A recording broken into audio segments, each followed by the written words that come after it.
अस्सलाम वालेकुम फ्रेंड्स, मैं हूं एबी जमाली और आप देख रहे हैं मेरा यूट्यूब चैनल एबी टीचर। और आज हम बात करेंगे यूनिट 10 पर और ये है टेंसेस के हवाले से। और इसमें चैप्टर 29 जो है उसमें हम डिस्कस करेंगे सीक्वेंस ऑफ टेंसेस को। तो अब ये सीक्वेंस ऑफ टेंसेस क्या होता है कि हमारे पास जब कुछ ऐसे सेंटेंसेस हो जैसे कॉम्प्लेक्स सेंटेंसेस हो गए, ठीक है, इनमें क्या होता है दो क्लॉसेस होती हैं, एक प्रिंसिपल या मेन क्लॉज होती है और एक होती है सबऑर्डिनेट क्लॉज। ये मोस्टली जो सीक्वेंस ऑफ टेंसेस है जो है ना वो एडवर्ब क्लॉज ऑफ पर्पस या नाउन क्लॉज के लिए जो है ना फॉलो की जाती है। ठीक है, मींस कि अगर एडवर्ब जो अगर इस तरह की क्लॉज होगी जिसमें हमारे प्रिंसिपल क्लॉज है वो पास्ट में होगी, तो उसकी जो सबऑर्डिनेट क्लॉज होगी अगर वो एडवर्ब क्लॉज ऑफ पर्पस है या नाउन क्लॉज है तो वो पास्ट में लिखी जाएगी। तो ये होता है सीक्वेंस ऑफ टेंस। ठीक है, साथ में कुछ ऐसे सेंटेंसेस भी हैं जिसमें जो है ना वो ये फॉलो नहीं होती। लाइक अगर हमारे पास कोई बात यूँ है कि पास्ट की है, प्रिंसिपल क्लॉज पास्ट की है, लेकिन जो हमारे पास सबऑर्डिनेट क्लॉज है वो हमारा एक यूनिवर्सल ट्रुथ है, तो उसको फिर प्रेजेंट में लिखा जाएगा। ठीक है, या फिर ऐसा सेंटेंस है जिसमें जो है ना वो सबऑर्डिनेट क्लॉज जो है वो देन से स्टार्ट हो रहा हो, तो वहाँ देन के बाद जो है हम कोई सी भी क्लॉज जो है ना वो टेंस लगा सकते हैं, चाहे उसका जो प्रिंसिपल या मेन क्लॉज पास्ट में हो, ठीक है, या किसी भी टेंस में हो। लेकिन आगे जो होगा अगर देन सबऑर्डिनेट क्लॉज देन के साथ शुरू हो रहा होगा तो आगे सेंटेंस के हिसाब से हम कोई भी क्लॉज किसी भी टेंस में क्लॉज ऐड कर सकते हैं। तो आज जो हमारा टॉपिक सीक्वेंस ऑफ टेंस है, इसमें दो ही हमारे पास एक्सरसाइजेज हैं। एक्सरसाइज नंबर 1 जो है उस पर हम डिस्कस करते हैं, बात करते हैं एक्सरसाइज नंबर 1 पे। एक्सरसाइज नंबर 1 क्या कह रही है? Insert the correct form of the verbs in the following sentences. हमने क्या करना है, ये नीचे जो है वो कुछ सेंटेंसेस दिए हुए हैं 5, इनमें ये जो आप देख रहे हैं मैंने वर्ब्स जो है वो ब्रैकेट्स वाले जो है आपके लिए हाईलाइट कर रहा हूँ।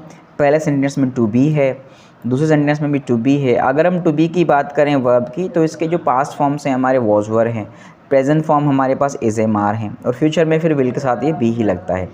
उसके बाद हमारे पास जो अगला थर्ड है उसमें कैन और कुड दोनों हमने ऐड किए हैं। कैन प्रेजेंट है उसका और कुड उसको पास्ट का यूज़ है। उसके बाद हमारे पास ये विल एंड वुड है। अगेन विल जो है वो प्रेजेंट में यूज़ होता है और हमारा वुड जो है वो पास्ट में यूज़ हो रहा होता है। मीन्स के विल जो है उसकी प्रेजेंट फॉर्म है और वुड जो है हमारा जो है वो पास्ट फॉर्म है हमारे पास यहाँ पर। इसके बाद हमारे पास यहाँ पर जो लिखा हुआ है टू कंटिन्यू, ये वर्ब जो है हमारा ये फर्स्ट फॉर्म है कंटिन्यू वर्ब की। तो आइए हम अभी सेंटेंसेस को शुरू करते हैं। हमारे पास पहला सेंटेंस था as he dash not there I spoke to his brother. तो जैसा कि वो नहीं था वहाँ पर तो मैंने उसके भाई से बात की, तो हमने जो वर्ब दिया है वो को क्या दिया है, वो वॉज दिया है। देखें अगर आप I spoke to his brother, ठीक है, तो यहाँ पर हमने वॉज ऐड करना है क्योंकि हमारा जो अगला टेंस है वो भी किस में है, अपना प्रिंसिपल टेंस जो है वो हमारा पास में है, तो हमने इसका सबऑर्डिनेट भी पास में ही देना है। उसके बाद he ran away because he was afraid, तो वो डरा हुआ था तभी वो भाग गया, तो हमने इसको पास का जो है वो सीक्वेंस ऑफ टेंस के हिसाब से पास ही रखना है इसको। He ran as quickly as he could, ये रैन अगेन ये पास्ट ही है, देखें अगर आप, तो हमने यहाँ पर कुड यूज़ करना है, कैन यूज़ नहीं करना। ठीक है, उसके बाद आ जाए नंबर 4 पर wherever there is coal you will find iron. तो यहाँ पर अगर आप देखें तो ये यूनिवर्सल ट्रुथ है, अगर आप देखें इसको ना, कि जहाँ पे भी कोल होगा वहाँ पे जो ना आयरन होगा।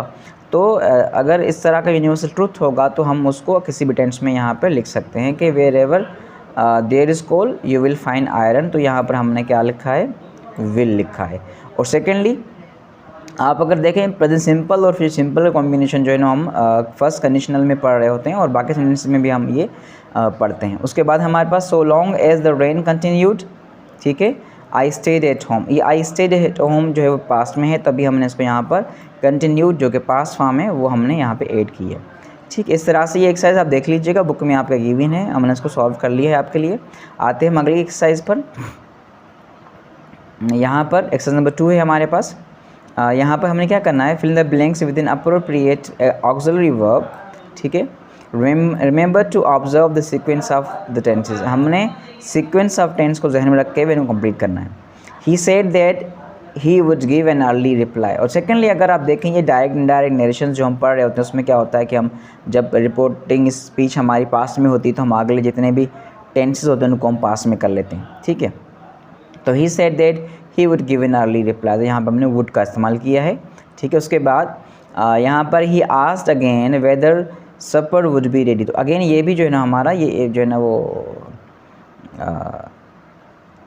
फ्यूचर सिंपल था, उसको हमने जो है ना जब हमने इंडायरेक्ट करके लिखा है तो हमने इसको वुड यूज़ किया यहाँ पर। ये पास्ट में रिपोर्टिंग स्पीच है तो हमने इसको जो इंडायरेक्ट में पास्ट में लिखा है इसको। उसके बाद हमारे पास है you make such a noise. अब ये देखिए प्रेजेंट में यूज़ किया, you make such a noise. अब वो शोर करते हो दैट आई कांट वर्क और कैन नॉट वर्क। तो यहाँ पे हमने कैन नॉट लगाया, जब ये प्रेजेंट में है तो प्रेजेंट में लगाया। In order that he might learn the language quickly he engage the teacher. अब ये माइट और इंगेज्ड, ये इंगेज्ड क्या है, ये पास्ट में लिखा हुआ है तो हमने तभी यहाँ पर माइट को ऐड किया है, ठीक है। उसके बाद हमारा जो लास्ट सेंटेंस यहाँ पर है वो क्या है, he said that he would do it. तो यहाँ पे ही वुड डू इट हमने लिखा है क्योंकि ये हमारा अगर हम इसको इंडायरेक्ट करेंगे तो कैसे हो जाएगा, he said I will do it. तो यहाँ पर क्या हो जाएगा, ही said that he would do it. तो हमने ये सेड हमारे पास था, ये पास्ट में था, तो हमने इसका जो अगला वर्ब है वो भी किस में लिखा है, पास्ट में लिखा है। इस तरह से आपने जहन में रखना है जब भी आप सीक्वेंस ऑफ टेंसेस को देखेंगे। अगर आपने सेंटेंस में ब्लैंक्स इस तरह के गिवन होंगे आपको कि आपको दिए देखना हो कि हमने कौन सा वर्ब इसमें ऐड करना है, कौन सी फॉर्म ऐड करनी है, तो आप देखेंगे अगर एडवर्ब क्लॉज ऑफ पर्पस है या अगर नॉन क्लॉज है तो वो फॉलो करेगा उसके प्रिंसिपल है मैनी क्लॉज को। जो उसका टेंस होगा उसी टेंस में आप उसको जो है ना वो लिखेंगे। सेकेंडली, अगर कोई यूनिवर्सल ट्रुथ आ रहा हो तो भले ही वो जो है ना वो उसकी जो एक पार्ट है जो मेन क्लॉज है, प्रिंसिपल क्लॉज है, वो भले ही पास में हो, लेकिन अगर यूनिवर्सल ट्रुथ होगा तो उसका अगला पार्ट आप जो लिखेंगे वो लिखेंगे प्रेजेंट सिंपल में या प्रेजेंट में लिखेंगे, ठीक है।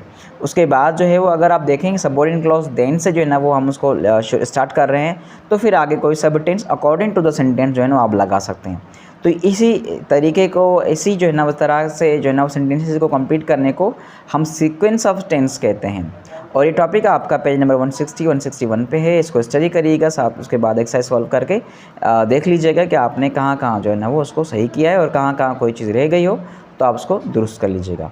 आप सबका बहुत बहुत शुक्रिया। आप अगर मेरे चैनल पे न्यू हैं तो मेरे चैनल को सब्सक्राइब कर दीजिएगा, साथ में लगी बेल की घंटी को बजा दीजिएगा ताकि मेरी हर आने वाली वीडियो आप तक पहुँचती रहे। आप सबका बहुत बहुत शुक्रिया। अल्लाह हाफ़िज़।